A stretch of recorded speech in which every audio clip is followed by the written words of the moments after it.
Gente, quando eu falo de armazenamento de recheios, vocês precisam entender que o primeiro conceito importante da aula de hoje é entender que mesmo que você trabalhe em casa, você tem um negócio. E como todo negócio, a gente tem dois principais fatores importantes que são fundamentais para qualquer negócio.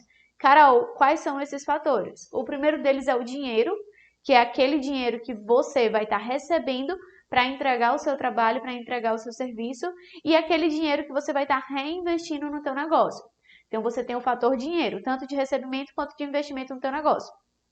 Segundo fator muito importante, e esse movimenta o primeiro, que é o tempo. Quando a gente fala de tempo, muitas pessoas não conseguem mensurar o quanto isso é importante para a gente confeiteira, o quanto isso é importante para você que trabalha aí na sua casa e ao mesmo tempo tem que cuidar dos seus filhos, fazer almoço, fazer jantar e ainda entregar suas encomendas. Mas o tempo é realmente um dos fatores principais que a gente tem que levar em consideração se você quer ter uma boa produção, atender mais clientes e ter um maior retorno financeiro. Então, quando eu falo de margem de tempo, eu não estou falando só de tempo de relógio, porque o tempo ele vai influenciar na quantidade de clientes que eu atendo. Então, em clientes, ele vai influenciar na minha produção, ou seja, quanto que eu consigo produzir em um dia, em uma hora, em, sei lá, um mês. Então, ele vai determinar aqui a minha produção. E o melhor de tudo, se eu tenho tempo, eu consigo trabalhar mais e eu consigo aumentar o meu faturamento. Então, o tempo também vai influenciar diretamente no teu faturamento. Eu poderia citar vários outros pontos em que o tempo que você vai ganhar depois de assistir essa aula poderia influenciar, como a sua saúde, para você ter mais tempo com a sua família, para você ter mais tempo para você tirar ali o domingo no final de semana e ir para um parque, fazer um piquenique com seus filhos e andar de bicicleta e colher uma manga no seu quintal. Então, o que quer que você queira fazer. Então, quando a gente fala de margem de tempo em um negócio, a gente precisa entender que isso é fundamental para que a gente consiga atender mais clientes, para que a gente consiga aumentar o nosso faturamento, para que a gente consiga aumentar a nossa produção.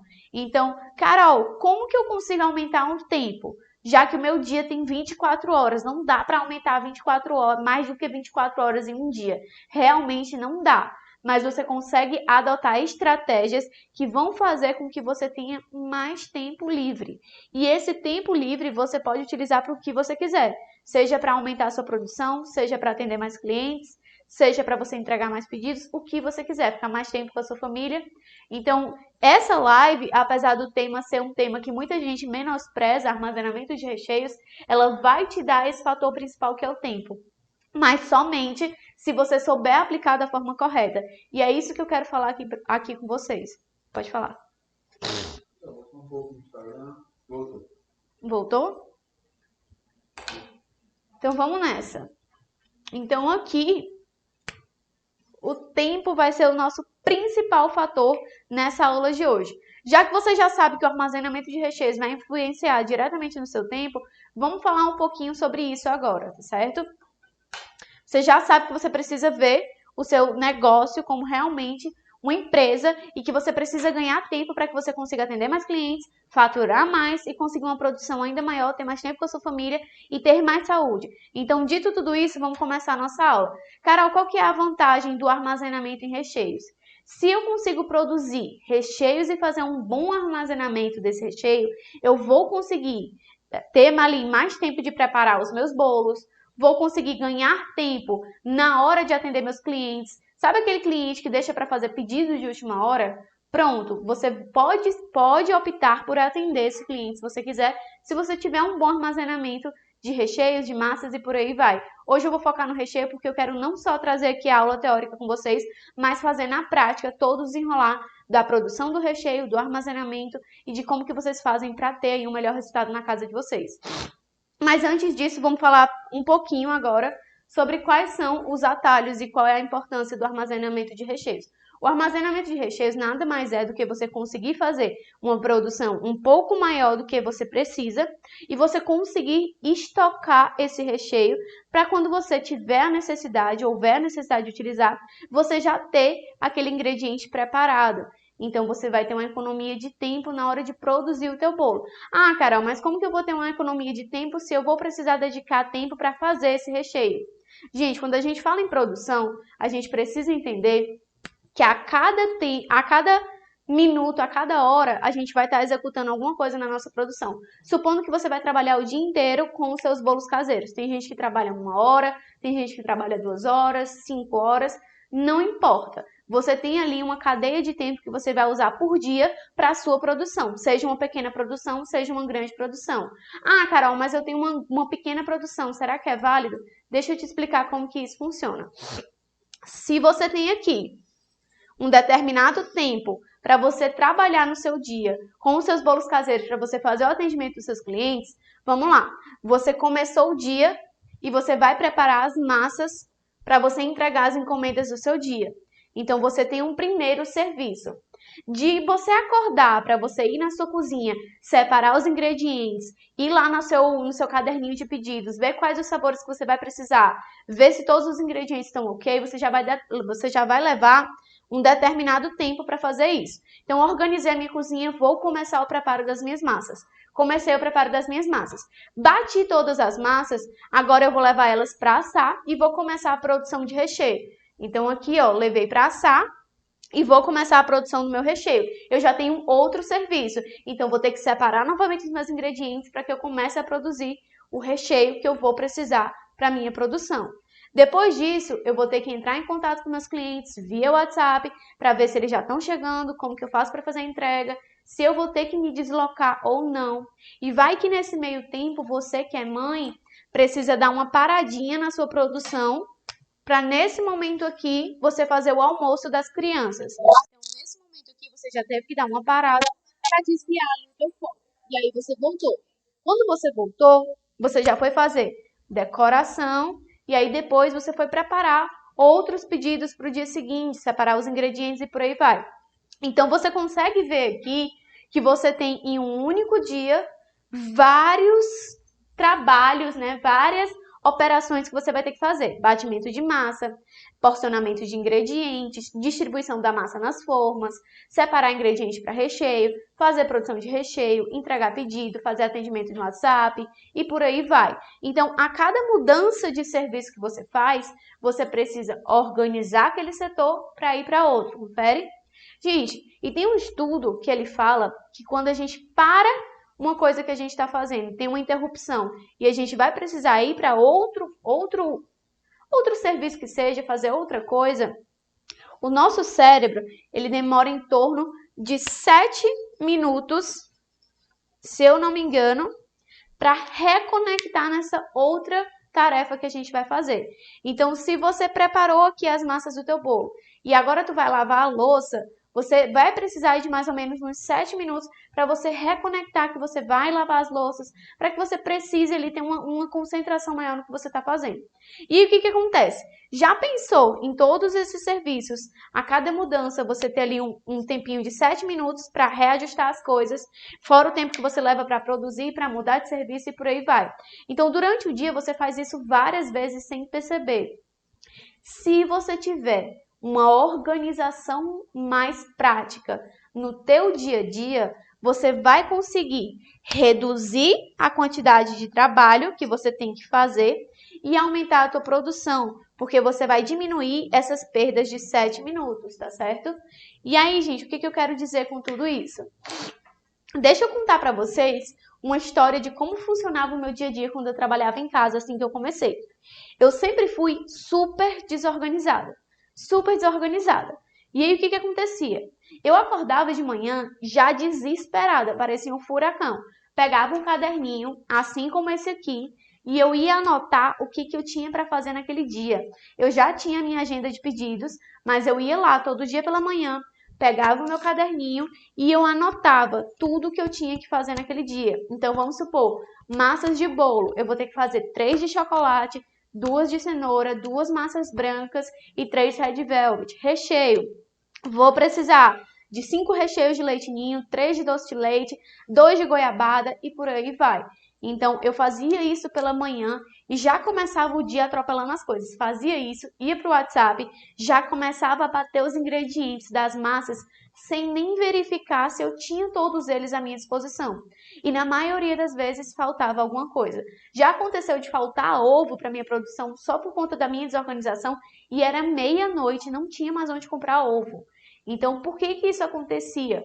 Porque eu não tinha um cronograma direitinho, um planejamento de como seria o meu dia. E Carol, a minha rotina também é bem parecida com a sua, como você fazia antes. Gente, eu conto para vocês da minha rotina, porque durante todos esses anos que eu vim trabalhando, eu consigo notar vários pontos que eu deixei em aberto e o quanto isso me atrapalhou desde aquele tempo até hoje. E quando eu falo até hoje, é porque quando a gente costuma fazer coisas muito repetidas várias vezes, aquilo acaba se tornando um hábito. E quando se torna um hábito, é difícil de você romper essa barreira no seu cérebro. Então, às vezes eu me pego atropelando algumas tarefas e por falta de organização, eu perco bastante tempo, eu acabo deixando de atender um cliente ou outro, simplesmente por falta de planejamento ou organização. Então, essa live que eu estou trazendo aqui para vocês é com algumas técnicas que eu desenvolvi durante todos esses anos para que eu conseguisse atender mais clientes. O que aconteceu comigo e que vai acontecer com você. Agora, pode ser que você esteja começando e você não consegue ver tantos pedidos. Carol, essa semana eu só entreguei um bolo. Semana passada eu entreguei 3 e por aí vai. Isso também aconteceu comigo. Tinha semanas que eu tinha uma produção maiorzinha de 3 bolos e tinha semana que eu não vendia nada. Então, eu comecei da mesma maneira que você começou. Então, quando eu falo isso para vocês, vocês ficam, mas não pode ser. Com certeza você tinha uma grande demanda. Gente, eu não tinha. Olha, além de fazer um papelão que eu não cobrava 50%, então às vezes eu fazia o bolo, eu só tinha um ou outro pedido, não cobrava adiantamento, e aí o cliente desistia, e aí eu perdia o meu material, ou tentava colocar na pronta entrega. Então, por muita falta de desorganização, no meu início, eu perdi muitos clientes, deixei de atender muita gente, simplesmente por falta de organização. Então, eu comecei bem pequenininha, assim como muitos de vocês. Eu também passei perrengue de ter que comprar ingrediente caro sem ter dinheiro ali para estar investindo em muitas quantidades, porque não tinha como, tá certo? E aí, o que a gente desenvolveu com o tempo que ajudou muito a gente conseguir atender mais clientes? Porque vai chegar um ponto para você que você não vai conseguir mais atender a demanda que está chegando para você. Aconteceu comigo. Quando eu estava lá em casa, eu não tinha mais espaço e não tinha mais planejamento, não conseguia encaixar tantos pedidos que eu recebia. Então, eu comecei a ter que criar estratégias que, se eu tivesse aplicado quando eu comecei, talvez eu tivesse crescido bem mais rápido, talvez eu tivesse conseguido alcançar muitos mais clientes, tá certo? E uma dessas técnicas que eu uso até hoje é o armazenamento de recheios. E Carol, mas eu só atendo assim uns 3 bolinhos por semana, 2 bolinhos por semana. Acredite em mim, vai fazer diferença para você, para o seu negócio e para os seus clientes, se você souber aplicar. E é por isso que eu estou aqui hoje. Embora eu tenha começado bem desorganizada, hoje em dia eu me esforço para trazer aqui para vocês as estratégias que eu aplico hoje, que eu não aplicava antes, mas que eu vejo que realmente fazem a diferença. E o armazenamento de recheios é uma delas. Então vamos lá comigo. Agora que você já sabe que quanto mais frentes de trabalho, e o que é frente de trabalho? É quando eu deixo de bater a massa para ir para o recheio, quando eu deixo de fazer o recheio para ir para a decoração, quando eu deixo de fazer a decoração para fazer um docinho de enrolar para decorar um bolo. Então, tudo isso é uma frente de trabalho. Sempre que eu mudo de serviço, eu estou abrindo uma nova frente de trabalho. E quanto mais frente de trabalho eu tenho, mais tempo de produção eu estou perdendo. E por que isso é importante? Porque se você souber onde que você consegue reduzir essas brechas de frente de trabalho, você vai conseguir produzir muito mais. E Carol, mas eu não preciso produzir muito mais porque eu atendo poucos clientes. Então imagina o quanto seria bom você conseguir ter uma rotina mais rápida de produção dos seus bolos para que você tivesse mais tempo para ficar com a sua família. Então, às vezes, não é só atender mais clientes, é você ganhar tempo para o seu bem-estar, para estar perto da sua família, para ter um almoço calmo com seus filhos e por aí vai. Tá certo? Então, vamos lá. Quando eu falo do armazenamento de recheios aqui para vocês, surgem várias dúvidas na cabecinha de vocês. Então, vamos começar a falar um pouquinho sobre esse assunto, certo? Vamos nessa. Agora que vocês já sabem que um dos principais fatores que vocês vão ganhar aqui com essa técnica de armazenamento de recheios é o tempo e ele é fundamental para várias outras áreas, vamos aprender um pouco mais sobre o armazenamento de recheios em si. Uma das maiores dúvidas que vocês me perguntam é: Carol, mas para fazer o armazenamento de recheios, eu vou ter que fazer uma quantidade maior e eu vou ter que ter aonde armazenar. Sim, você vai precisar ter onde armazenar esse recheio, mas isso não significa que você vai precisar fazer 10 quilos de brigadeiro hoje, tá certo? Você pode, utilizando essas técnicas, até mesmo em quantidades pequenas. Então, Carol, minha produção hoje em dia não é tão grande. Será que vale a pena eu fazer o armazenamento de recheios? Você pode fazer em quantidades menores e em sabores mais variados. Então, isso vai agilizar muito a tua produção, tá certo? E vamos nessa. O que a gente tem de principais vantagens, vou anotar aqui, quando a gente fala de armazenamento de recheios. Além de você ganhar a questão do tempo, e eu vou anotar aqui de preto, que é o principal, o que vai acontecer? Quando você tem uma programação bem feita e um bom armazenamento, você começa a conseguir atender clientes que vão chegar para você de última hora. Então, sabe aquele cliente esquecidinho que ligou para você hoje de manhã e falou assim: oi, fulana, tudo bem? Cara, eu preciso de uma caixinha com 6 brigadeiros para hoje. É um amigo doce. Será que tem como você me atender? E se você não estiver bem preparada para isso, talvez você perca esse cliente. E se você soubesse como é fácil de atender esse cliente, você ia ficar de queixo caído com pequenos detalhes que você vem deixando passar ou que você pode estar deixando passar aí no seu dia a dia. Então, principal vantagem, tempo. Segunda vantagem, você vai conseguir atender mais clientes, tá certo? Outra vantagem, você vai conseguir, e de forma significativa, aumentar o teu faturamento. Carol, como é que em uma coisa tão besta como armazenar recheio, eu vou ter uma diferença significativa no meu faturamento? O que é o faturamento, gente? O faturamento é quanto que você está ganhando no final do mês pelo serviço que você está oferecendo. Carol, faturamento é lucro? Não, faturamento é tudo que você ganhou de forma bruta pela venda dos seus produtos. Então, se eu consigo atender mais clientes e vender mais produtos e até mesmo passar a ter ali uma opção de pronta entrega, eu consigo aumentar o meu faturamento. E Carol, para eu conseguir atender na pronta entrega, o meu produto tem que estar pronto, finalizado? Não. E é aí que muita gente se engana. Você pode ter uma pronta entrega, por exemplo, de docinhos gourmet. E hoje vocês vão aprender como fazer o recheio e como armazenar no final dessa aula. Então fica aí que a gente vai fazer brigadeiro de churros hoje, tá certo? E aí o que eu quero dizer para vocês? Se você tem, por exemplo, um brigadeiro de churros, uma porção, uma receita armazenada aí na sua geladeira, você pode começar a fazer a venda desse produto sem que ele esteja necessariamente pronto. Porque um produto armazenado de forma correta, ele tem uma validade ali de 30 a 45 dias, dependendo da temperatura da tua geladeira e da forma como você fez. Então, eu posso anunciar no meu Instagram que eu tenho uma pronta entrega de uma caixinha com 6 doces gourmet de churros a, sei lá, R$21, eu posso anunciar na pronta entrega sem que esse doce esteja finalizado. Ele pode estar lá no meu freezer. E, Carol, entrou um cliente em contato e ele realmente vai querer o docinho. No momento que ele quer, você só vai ter o trabalho de tirar o doce, esquentar no micro-ondas ou no banho-maria e você já consegue trabalhar com ele, bolear as bolinhas, colocar na caixinha e entregar para o teu produto.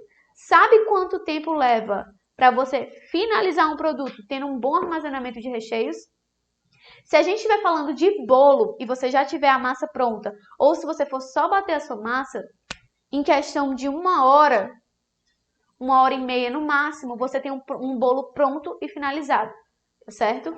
Então, olha só como é rápido. O teu cliente te ligou aqui, você não tem pronto, mas você tem aquele recheio no freezer, você consegue bater uma massa rapidinho, meia hora, 45 minutos, o teu bolo tá saindo, e em 1 hora você consegue estar entregando esse bolo pro teu cliente, 1 hora e meia, dependendo ali do tipo de bolo, sem necessariamente ter tanto trabalho. Então, ali já é um bolo a mais que você vendeu no dia. Da mesma forma, docinhos gourmet. Docinhos gourmet, a gente usa os mesmos recheios, os mesmos brigadeiros dos bolos vulcões, só que em pontos diferentes. Então, eu consigo ali, em 20 minutos, entregar uma caixinha com 20 doces gourmet para o meu cliente. 20 minutos, já consigo entregar um novo produto. Então, você começa a entender que se você souber usufruir da forma correta, você consegue ter um faturamento muito maior, e isso vai depender do teu empenho, e você vai conseguir também atender mais clientes. Então, imagina também, além de você ter um aumento no faturamento, como seria interessante para o teu cliente que você tivesse ali uma boa disponibilidade para atendê-lo. Carol, significa que agora eu só vou atender de última hora. Se ele ligou, eu já estou com a mão na espátula para entregar esse produto para ele. Não é assim que funciona, mas é um artifício a mais que você pode utilizar a seu favor. Então, comecem a pensar como empresários. Carol, eu trabalho aqui em casa, eu tenho 4 filhos, porque lá em casa são 4 filhos, tá? Sou eu e mais 3 irmãos. Eu tenho 4 filhos, eu não, né? Mas vamos supor que você. Eu tenho 4 filhos, trabalho em casa, tenho que fazer o almoço das crianças, levar para o colégio, vender os meus bolos, fazer a entrega e ainda atender no WhatsApp. Imagina quanto tempo você conseguiria ganhar se você tivesse um bom planejamento. E um bom planejamento começa nas pequenas coisas. Um bom planejamento não significa que eu preciso ter o meu dia inteirinho roteirizado em um pedacinho de papel, não. Mas em pequenas coisas eu consigo ganhar tempo, eu consigo aumentar o meu faturamento e eu vou conseguir atender mais clientes. Então, sabe aquele ditado que diz que se você for organizado, você consegue colher frutos não só agora, mas no futuro? Pronto, é exatamente isso que o armazenamento de recheios vai trazer para você. Então, gente, agora que vocês sabem as principais vantagens, vamos falar um pouquinho das desvantagens. Existem desvantagens em armazenamento de recheio? Gente, eu acho que para tudo na vida tem as vantagens e as desvantagens. E com armazenamento de recheio não seria diferente, tá certo? Quais que são as desvantagens quando a gente fala de armazenamento de recheio? As principais desvantagens não é no processo produtivo, mas são em pequenos pontos que você consegue alinhar para eliminar essas desvantagens. Então já começo dizendo que é possível eliminar, se você tiver ali empenho em fazer acontecer. A principal desvantagem, para que você ter um bom armazenamento de recheios, você vai ter que ter principalmente um freezer. Carol, é aquele freezer de frigorífico, aquele freezer horizontal? Não, se você tem uma geladeira e você tem um compartimento em cima, um freezer, um congelador, você consegue fazer o armazenamento de recheios. Eu fiz isso durante muito tempo na geladeira lá de casa, tá certo? Até hoje eu faço aqui na loja. Então você consegue ter um excelente desenvolvimento ali no congelador da tua geladeira. Já é a primeira forma de você eliminar a primeira desvantagem, é espaço, tá certo? Segunda delas, acontece muito da gente se empolgar e querer fazer muito recheio de uma vez, e aí você pode perder o ponto. Carol, como assim? Gente, quando a gente fala de recheio, principalmente de brigadeiro, se você for fazer uma receita triplicada, quadriplicada, ela vai demorar muito mais tempo para fazer a cocção, para cozinhar, para chegar no ponto que você quer. E quanto mais tempo ela demora para chegar nesse ponto, ela pode mudar a textura dela. Como assim, Carol? Gente, quando a gente vai fazer um brigadeiro, o principal ingrediente que a gente vai utilizar é o leite condensado, tá certo? O leite condensado, ele tem um grande percentual de açúcar. O que acontece quando eu cozinho um açúcar por muito tempo? Ele vai derreter e vai virar aquele puxa-puxa, aquele caramelo. Se eu cozinho um brigadeiro por muito tempo, eu acabo trazendo esse efeito. E um açúcar caramelizado, um puxa-puxa, um caramelo. Quais são as principais características de um caramelo, de um puxa-puxa? Primeiro é a textura, essa textura puxa-puxa, essa textura pesada que você acaba trazendo para o seu brigadeiro. Quem aí já fez um brigadeiro e quando foi ver, o bicho ficou parecendo um chiclete, de tão puxa-puxa e tão pesado. Você comia, chega a fazer uma forcinha nas mandíbulas, aquele brigadeiro que dá uma dorzinha aqui quando você come, tá certo? Isso é um brigadeiro puxa-puxa. E a segunda característica, coloração. Quando a gente fala de caramelo, a gente já remete àquela cor de guaraná, aquela cor escura, certo?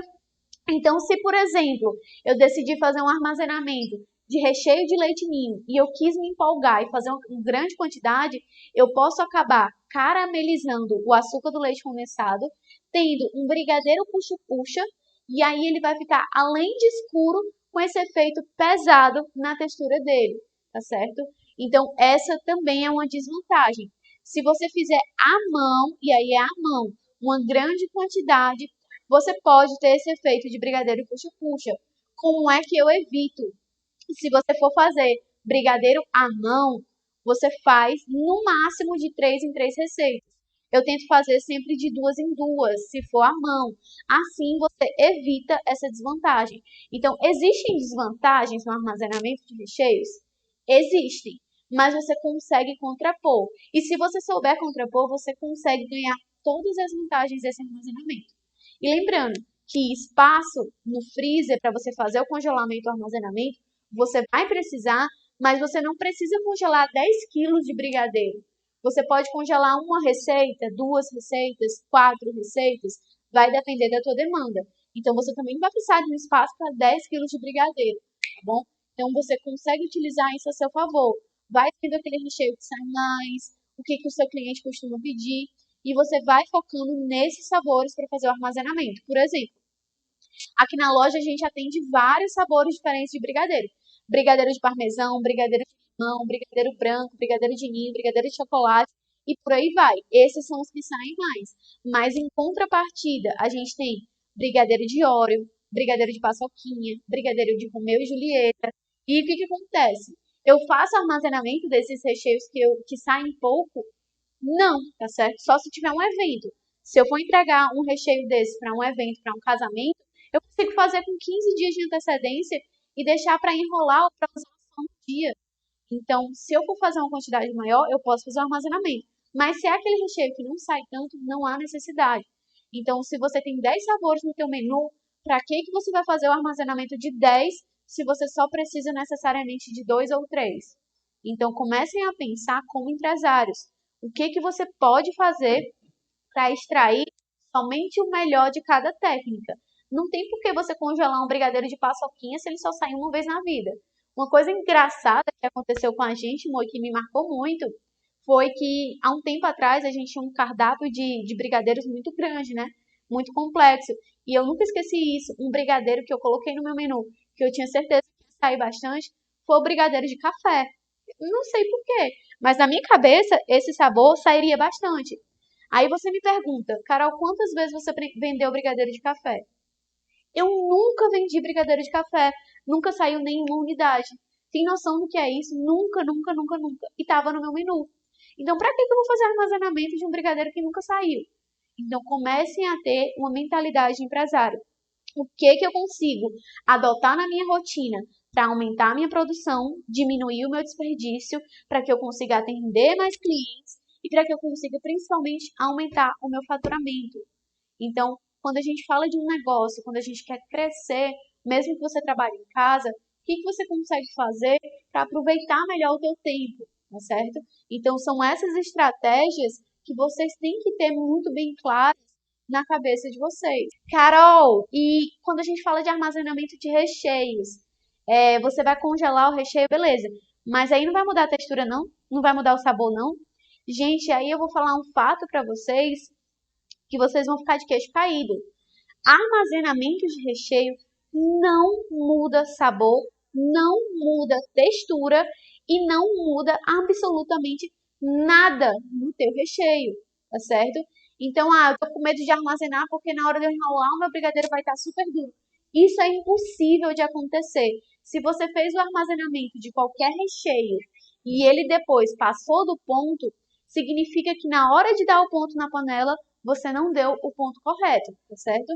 Então, não há possibilidade do freezer mudar a textura ou o sabor do teu brigadeiro, tá certo? E, gente, dito tudo isso, eu quero que vocês vejam na prática como que isso funciona.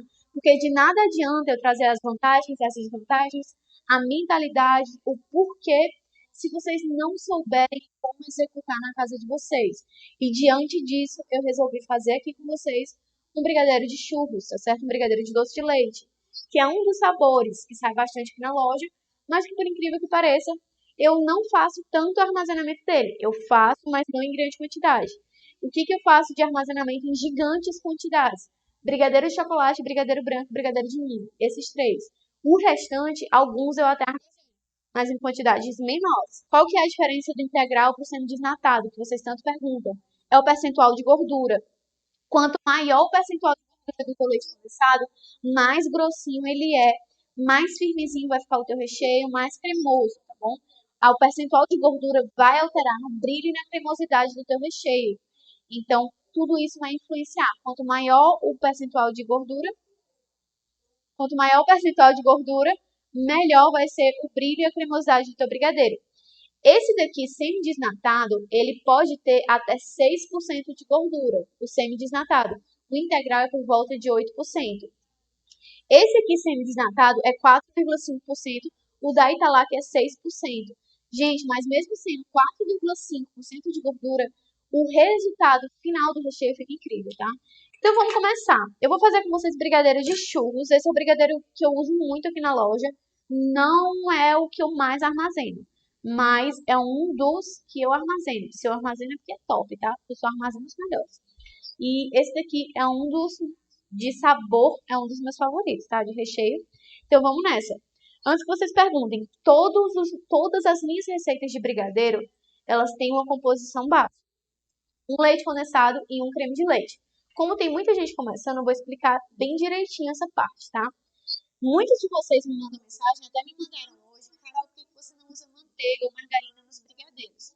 Sabe aquele brigadeiro de antigamente que a gente colocava o leite condensado, 2 colheres de sopa de Nescau, uma colher de sopa bem cheia de manteiga, mexia até dar aquele ponto que desgruda do fundo? Pronto. Esse é o brigadeiro tradicional. Com o tempo ele foi evoluindo.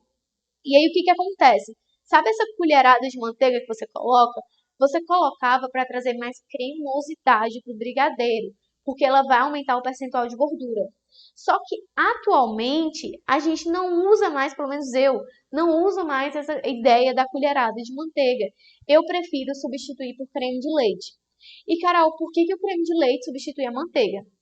Esse creme de leite aqui, ele é 17% de gordura. Então, se você multiplicar 0,17 por 200, vai dar mais ou menos 30 gramas. Então, é como se ele tivesse o equivalente a 30 gramas de manteiga. No momento que eu estou utilizando esse creme de leite no meu brigadeiro, eu já trago essa cremosidade e eu já trago esse brilho para o meu brigadeiro, certo? Porque ele já contém essa gordura. Além disso, por que eu uso creme de leite? Porque ele vai dar um toque aveludado, macio, que derrete na boca do meu brigadeiro. Carol, se eu utilizar o creme de leite, vai dar ponto de enrolar? Vai, tá certo? Do mesmo jeito e vai ficar ainda mais gostoso. Então, se você nunca fez dessa maneira, vem comigo nessa aula que você vai amar o resultado, tá bom? Então, aqui, brigadeiro base. Uma caixinha de creme de leite. Gente, primeira vez que eu tô usando minha panela aqui com vocês. Vamos saber agora, né? Qual é a dela. Mas eu já sei que vou amar. Porque não é possível, né? Eu amo a grande. Ó. Uma caixinha de creme de leite. Creme de leite da Camponesa, gente. Ele é bem grossinho. Deixa eu jogar logo aqui no lixo. E uma caixinha de leite condensado. Também da Camponesa. Olha, ele é bem clarinho. Tá bom? É maravilhoso esse leite condensado, gente. Eu adoro. Coloco aqui o leite condensado. E eu vou utilizar também, como a gente quer fazer aqui, um brigadeiro de churros. Brigadeiro de churros, naturalmente, é para ter canela. Mas não utilizo a canela na massa, porque muitos clientes não gostam de canela. Então, para evitar esse toque de canela na massa, eu só uso na finalização. Por exemplo, se for um brigadeiro de enrolar, eu passo ele no açúcar com canela, mas eu não coloco aqui na massa. fica opcional seu, tá certo? E para ele virar um brigadeiro tradicional de churros, eu vou precisar do leite condensado, creme de leite e doce de leite, tá certo? Eu gosto de utilizar um doce de leite pastoso, puro, para trazer o sabor. Então, Carol, brigadeiro de doce de leite é só o doce de leite enrolado? Não, é um brigadeiro de doce de leite. Fica aí a dica. Muita gente me pergunta isso. Eu não entendo, na verdade, essa pergunta. Brigadeiro de doce de leite é doce de leite enrolado? Se o nome é brigadeiro de doce de leite, é porque não, né, gente? Mas enfim. Então, aqui eu tenho 150 gramas de doce de leite pastoso. Eu gosto muito daquele da vaquinha, que é o Maranguape. Gosto do Italac. Gosto do Itambé. Esse aqui é o Itambé, tá certo? Então, tem muitas marcas de doce de leite que você pode utilizar. Pode utilizar a sua favorita. Aqui na loja eu só utilizo o Itambé, que ele também serve caso eu queira fazer a pituquinha em cima do meu docinho, que ele é bem consistente, como vocês estão vendo aqui. Então, aqui eu tenho 150 gramas de doce de leite. Vou ligar o meu foguinho. Vamos nós. Gente, sempre que for fazer brigadeiro, fogo de médio para alto, de preferência médio, tá certo? Esse forno na linhazinha aqui, que eu uso aqui para dar aula a vocês, ela é de uma violência inacreditável, tá certo? Então eu uso ela no mínimo do mínimo, porque é muito alto esse foguinho, tá bom? Mas se você for fazer no seu fogão de casa, coloca no médio que vai dar super bom, tá bom? Nunca no baixo. Carol, por que eu não posso fazer o meu brigadeiro no fogo baixo? Porque lembra que o leite condensado, ele desenvolve aquele caramelo? Se você for fazer no fogo baixo, você vai demorar muito tempo para dar o ponto. E quanto mais tempo você demora, mais o açúcar do teu leite condensado vai caramelizar. E aí você pode ter aquele brigadeiro puxa-puxa, aquele brigadeiro escuro, que não é legal. Então, fogo sempre médio. Carol, mas eu não tenho muita experiência na hora de mexer meu brigadeiro. Quando eu coloco no médio, ele queima. Coloca do médio para o baixo, mas não coloca 100% no baixinho, tá? Dependendo do seu fogo, você pode até colocar no baixo, como é o caso desse, que é extremamente violento. Mas aí fica a seu critério. E, gente, uma coisa que vocês precisam entender. Aqui, ó, eu vou mexendo até dar o ponto, tá? Vou mexendo aqui no infinito e além. Mas vamos nós. Enquanto eu vou mexendo, eu vou falando. Primeira coisa que vocês precisam entender, que vocês me perguntam muito. Todo tipo de brigadeiro, de qualquer sabor, brigadeiro de pistache, de morango, de leite ninho, de chocolate, de doce de leite, do que quer que seja. Qualquer tipo de brigadeiro dá ponto de enrolar. Qualquer tipo de brigadeiro dá ponto de calda. Então, vai depender do que você quer, qual é o resultado que você quer. Nesse daqui, eu vou ver se faço aqui com vocês o brigadeiro ponto de enrolar, tá bom? Porque é o ponto que vocês têm mais dificuldade. E a gente vou ensinar vocês a fazerem um armazenamento bem direitinho. Carol, pode mexer brigadeiro com colher de pau? Gente, a colher de pau, ela solta aqueles fiapinhos de madeira. E o que acontece? É totalmente proibido pela vigilância sanitária. Tá? Totalmente. Você não pode usar nada de madeira na cozinha, porque acumula muita bactéria e solta esses resíduozinhos de madeira. Então, é como se você estivesse contaminando o teu recheio. Eles não permitem, por nada no mundo. Então, a melhor maneira de você mexer o teu brigadeiro, que eu vou te dar aqui logo uma dica, espátula de silicone, tá? E quando você for comprar a espátula de silicone, gente, comprem toda de silicone. Não compra aquela que é um cabo de madeira e a cabeça de silicone não, porque é horrível, tá? Eu uso só de enfeite essas aqui. Quando você for comprar mesmo que você quiser usar para a vida inteira, compra ela sendo toda de silicone, tá bom? A vida inteira não, mas ela dura bastante. E de preferência de cores escuras, porque as de cores escuras, elas não mudam de cor. As clarinhas mudam, tá certo? Tipo, eu tinha uma rosa bem clarinha, acho que vocês lembram dela. A bicha já tá toda amarelada em cima, porque muda de cor, principalmente fazendo caramelo, tá bom? Ó, ponto de bico. Vamos nós? Desliguei aqui um pouquinho só pra vocês verem. Ó, como é que eu sei? Gente, a melhor forma de olhar é levantando a espátula e pingando o recheio. Tá vendo que forma esses montinhos? Dá pra ver daí? Ó, vou mostrar aí pra vocês. Bota o banquinho aí.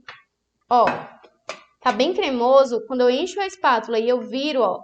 Tá vendo que cai e forma esses montinhos? Dando pra ver? Esse é o ponto de bico. Tá bom? Ó, mexo, ele tá bem cremoso. Eu encho a espátula e viro ela. Se formar esses montinhos e ficar por cima do brigadeiro, ó, tá vendo que ele vai ficando bem aqui? Esse é o ponto de bico. Então, novamente eu viro, ó, cai, forma os montinhos e vai ficando. Tá vendo que tá ficando aqui, ó? Ponto de bico. Se ficou, esse é o ponto de bico. Ele tá cremoso, mas ele cai, ó, e vai ficando. Ponto de bico. Eu vou continuar mexendo, que é pra gente dar o ponto de enrolar. Carol, é obrigada a colocar glucose. Gente, a glucose de milho eu uso muito aqui na loja, tá? É 1 colher de sopa para cada receita. A medida que eu utilizo, mais ou menos 20 gramas, tá certo? E qual que é a ideia da glucose? Ela vai aumentar a durabilidade do teu recheio. Então, um recheio que enrolado dura 3 dias e começa a açucarar, com a glucose ele passa a durar 5. Um recheio que congelado dura 30 dias, com a glucose ele dura 45. Tá certo? Então, realmente faz bastante diferença. Com quantos dias de antecedência posso fazer o recheio dos meus ovos de Páscoa? Congelando, você pode fazer até com 1 mês de antecedência, tá certo? Aqui, gente, vocês podem fazer se vocês vão entregar no sábado. Vocês podem começar a fazer hoje, deixar congelado, no sábado tira e já usa, tá bom? Pode ser assim também. Carol, com quanto tempo de antecedência posso fazer casca de ovo trufada? Vai depender do recheio que você vai usar para trufar. Se você for utilizar uma Nutella, você consegue fazer com 5 dias de antecedência, 3 dias de antecedência. Ela tem validade de 7, 8 dias com a Nutella. Se você for utilizar, por exemplo, um brigadeiro de chocolate, você consegue fazer ali mais ou menos com uns 3 dias de antecedência, levando em consideração que ele tem a glucose e que ele dura de 5 a 6 dias, tá bom? Já se você quer trufar com brigadeiro de coco, um beijinho, você tem que tomar cuidado, porque a validade dele em temperatura ambiente é de 3 dias, tá bom? Então, o ideal é fazer no dia anterior ou no próprio dia de você entregar para o seu cliente. Eu tô cozinhando mais para dar ponto de recheio bolinha, tá bom? Para enrolar. Aqui ele já tá quase, gente. Ó, tá vendo que tá caindo a espátula? O recheio, o ponto de brigadeiro bolinha é quando ele não cai. Ó, por que que é churros, tá certo? Gente, é brigadeiro de churros, porque aqui eu faço ele com a base de doce de leite, já tá no ponto, vou desligar, e eu passo o açúcar e a canela só quando eu vou enrolar. Fiz a bolinha, eu passo no açúcar e canela, tá? Porque tem muita gente que não gosta de canela ou não pode comer canela. E aí, se você bota aqui no seu brigadeiro, você pode perder uma venda.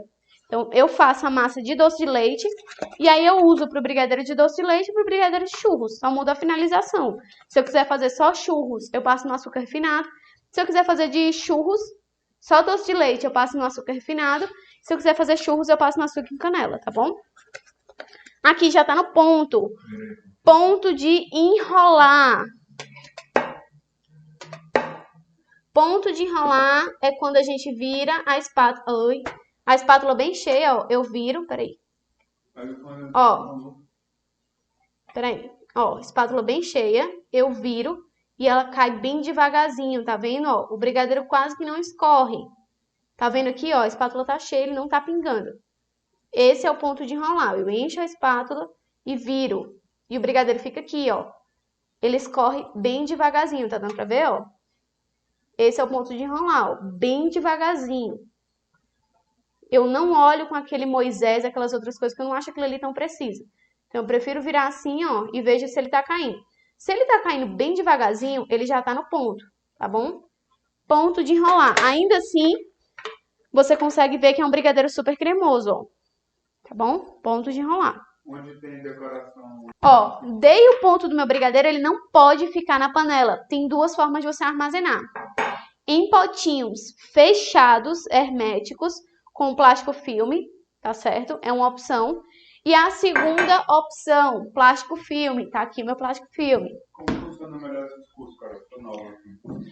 Carol, como que funciona melhor os seus cursos? Sou nova por aqui. Gente, eu tenho alguns cursos online, são completos. O curso que a gente tem mais completo é o de Caseirinhos Perfeitos 2.0. É Bolos, Vulcões e Caseirinhos Perfeitos 2.0. Esse curso ele tem mais de 100 videoaulas. Tem todas as minhas receitas que eu uso aqui na loja, de massa de bolos, vulcões, recheios, mas não é só receita. Você vai aprender a vender, você vai aprender dicas de processo de produção, melhores ingredientes, principais erros. Então você aprende um pouquinho sobre todo mundo da confeitaria. Eu acho que o curso de Caseirinhos Perfeitos, ele é muito... A principal vantagem dele é que ele é muito versátil no sentido de que você não aprende somente a fazer bolo caseiro. Você vai aprender função dos ingredientes, métodos de preparo, você vai aprender como ter um recheio cremoso, os principais erros que você pode enfrentar, como você conhecer um pouco melhor o seu fogão, porque lá tem os principais erros. Então, muita coisa mesmo. Tem mais de 100 videoaulas. Então, dei o ponto do meu brigadeiro que eu vou fazer. Vou transferir ele para o lugar que eu vou armazenar.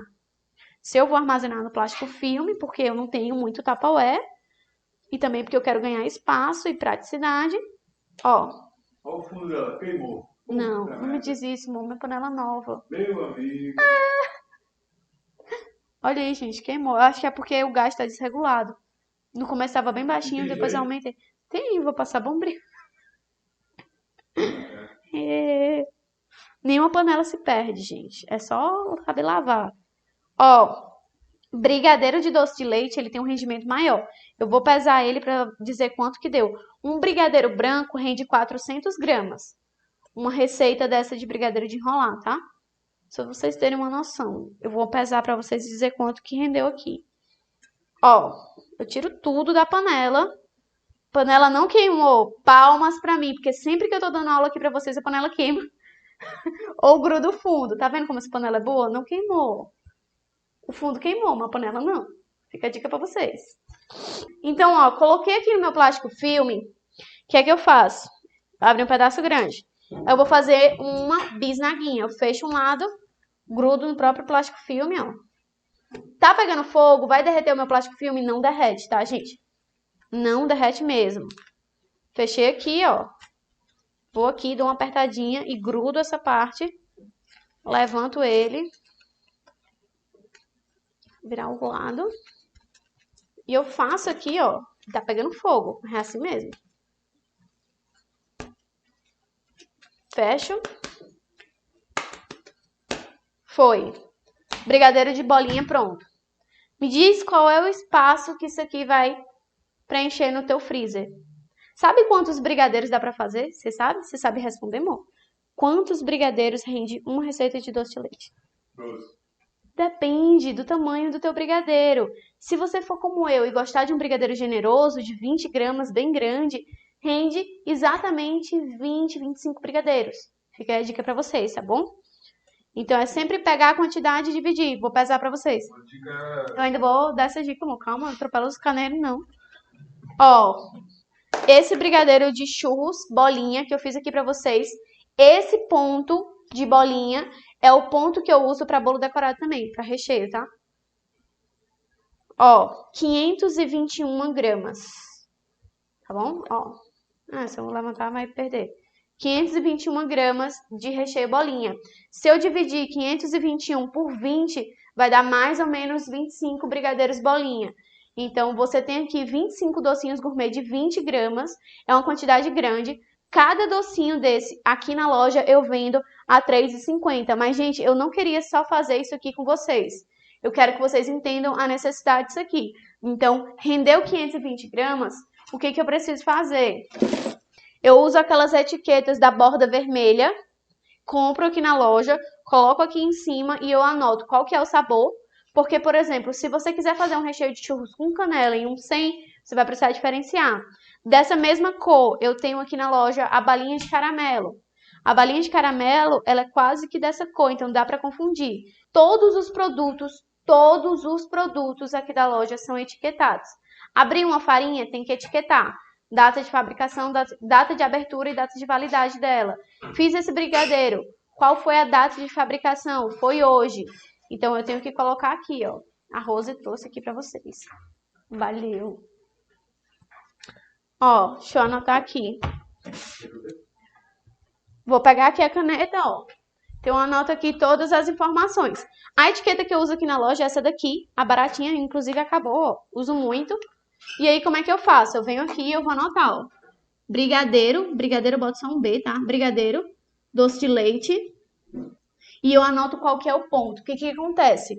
Aqui na loja, eu vou utilizar praticamente 3 pontos. O ponto bolinha, o ponto de recheio e o ponto de recheio de bolo, que tem alguns que eu uso diferente. E eu uso também o ponto de bico, tá certo?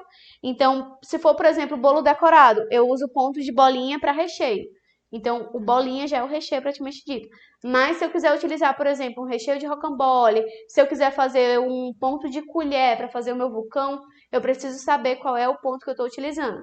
Então, depende muito do ponto que você está utilizando, você precisa informar aqui.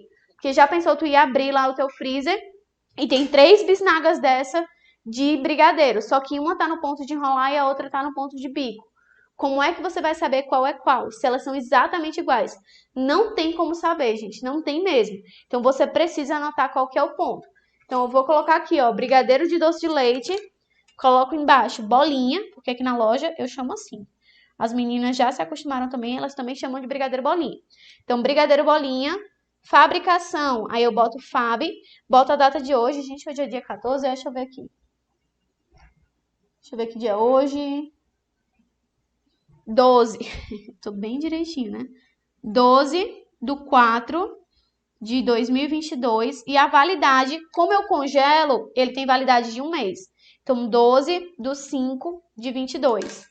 Pego a etiqueta, prego aqui no meu plástico filme e ele vai assim. Vou mostrar pra vocês. Olha só, como o cameraman teve que descer ali pra fazer o fechamento do caixa. Olha como que fica, tá certo? Eu coloco a etiqueta e ele fica desse jeito. Brigadeiro bolinha, a data da fabricação e a data da validade. E eu armazeno ele assim, tá certo? E aí, gente, uma dica importante. Sempre que vocês forem armazenar, é armazenar em pequenas porções. Se você não tem, assim, uma saída tão grande do teu brigadeiro, e aí você vai armazenar logo 5 receitas juntas, e se você precisar ficar descongelando, congelando, descongelando, descongelando, você vai ter ali uma perda do percentual do teu brigadeiro. Porque o que acontece? Sempre que eu falo aqui para vocês de armazenamento, vocês me perguntam, e eu posso ficar descongelando e congelando quantas vezes eu quiser? O ideal é que não, é que você faça esse processo o mínimo possível. De preferência, descongele e congele apenas uma vez, tá certo? Então, o que acontece? Se você puder já guardar fracionado as quantias que você costuma utilizar, vai facilitar. Porque, por exemplo, se aqui eu tenho 25 brigadeiros gourmet, quando eu tiro para 1 cento e 1 cento de docinhos, o meu cliente escolhe 4 sabores. Então, dá exatamente 25, eu uso essa massa inteira. Se eu quiser utilizar essa massa aqui para fazer um recheio aro 20, eu uso exatamente uma receita para rechear um bolo aro 20, uma camada. Então, sempre deixar porcionado nas quantias que vocês precisam utilizar. Assim, vai ficar mais fácil para vocês descongelarem a quantidade que vocês querem usar e também para vocês irem utilizando sem precisar, tá? Congela, descongela, congela e descongela. E, Carol, por que não pode ficar congelando, descongelando muitas e muitas e muitas vezes uma quantidade pequena dessa de brigadeiro? Cada vez que você descongela o teu brigadeiro, ele vem para a temperatura ambiente. Sempre que ele está em temperatura ambiente, tem ali um ambiente propício para a proliferação de bactérias. Então, é como se você estivesse deixando ele suscetível à contaminação. E aí, vamos supor, se houve uma contaminação, você congelou, depois você vai usar de novo, essa contaminação ela continua se proliferando. E aí você pode ter um brigadeiro que vai azedar mais rápido, que vai, de repente, mofar, tá certo? É raro de acontecer, mas pode acontecer dele azedar, dele mofar, de tanto congelar e descongelar. Então, evitem fazer esse processo muitas vezes, tá bom?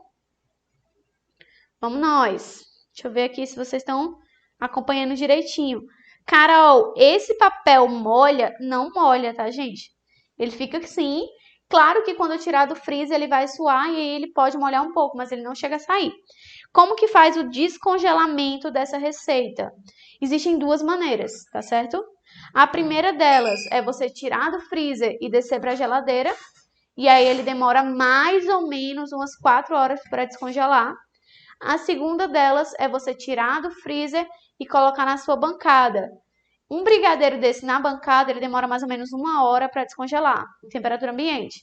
E se você quiser, por exemplo, Carol, meu cliente acabou de ligar que ele quer 4 brigadeiros gourmet. E agora? Você pode levar para o micro-ondas de 30 em 30 segundos.